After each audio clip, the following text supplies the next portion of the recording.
Егор Горшков шундыйларның берсе бүгенге турнир аның өчен тагында истәлекле.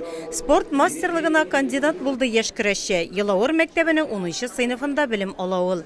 5 яшьтән келәмдә ГТОның алтын значогына ия. Спортта да укуда да сынатмы егет, 4-5 билгеләрне укый. Көрәшнең киләчәктә сайлаган һөнәренә кирәкле булачагына ышана. Үткән ел 3-нче урынны алган Егор Горшков бу турнирда 1-нче булуны максат итеп куйган. Спорт мастерлыгына кандидат булу мине яңа уңышларга, яңа күнегүләргә этәрә. Барысы да 5-нче сыйныфтан башланды.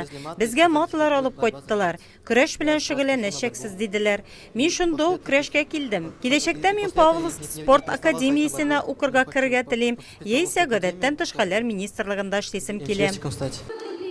Турнирга килүчеләрнең географиясе киң. 18 үлчәү категориясендә Нурдат районыннан тыш, Аксубай, Шүпрәле, Әлки районнарыннан, Тольятти шәһәреннән күрше Самара өлкәсе, Чувашия республикасыннан яшь көрәшчеләр җыелды турнирга. Арада Россия, Татарстан чемпионаты һәм беренчелегенә җиңүчеләр, призерлар. Кунаклар турнирга җыелган көрәшчеләрнең киләчәге өметле булуын ассызыклый. Александр Оганев Татарстанның югары суды рәисенең котлау сүзләрен җиткерә. От всего коллектива Верховного суда. Желаю вам успеха на сегодняшнем соревновании.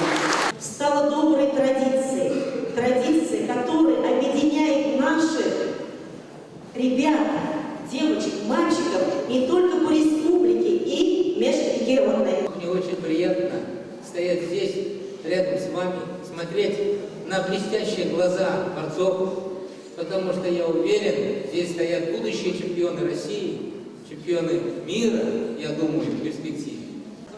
Александр Оганев Елауыр мәктәбендә белем ала. Бала чактан ук спортны үзитә. Бигрәк тә шоңгы белән кызыксына.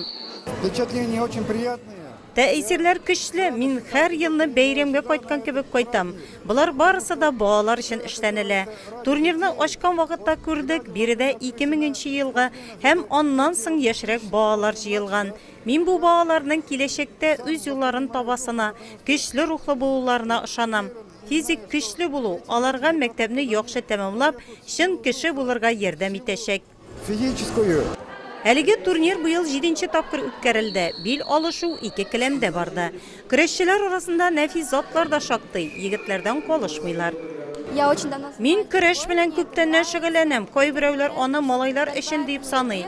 Минем шөгыльләнүемә әти-әнием дә каршы килмәде. Үз-үземне якларга да көрәш ярдәм итәчәк. Күзләрдә очкын иптәшләрне көч-куәт биреп, дәртләндереп тору. Көрәшчеләрнең яшь аермасы, үлчәү авырлыгы да төрлечә. Келәмдә төрле милләт багалары бил алышта. Үзара дустана мөнәсәбәт, дуслык, спортка, көрәшкә мәхәббәт берләштерә аларны. Biz 4 ел йөрибез көрәшкә һәм бу турнир безгә бик ошый. Безнең бит инде татар халкы һәм чуваш халкы алар якын туганнар кебек. Шуның өчен 1000 еллап килгән халыкларыбызның көрәшүләре алар бик ошаган, якын. Чуваш көрәшүе ул анда ярый аяк чалырга, аяк беләшләргә, безнең татар көрәшендә андый мөмкинлек бирелмәгән. Берничә сәгатькә сузылган бил алышу Елауыр мәктәбе командасы файдасына тәмамланды. Турнирның төп кубогы хуҗаларда калды. 2нче урында Чувашиядән килгән көрәшчеләр. Нурлат командасы 3нче урынны яулады.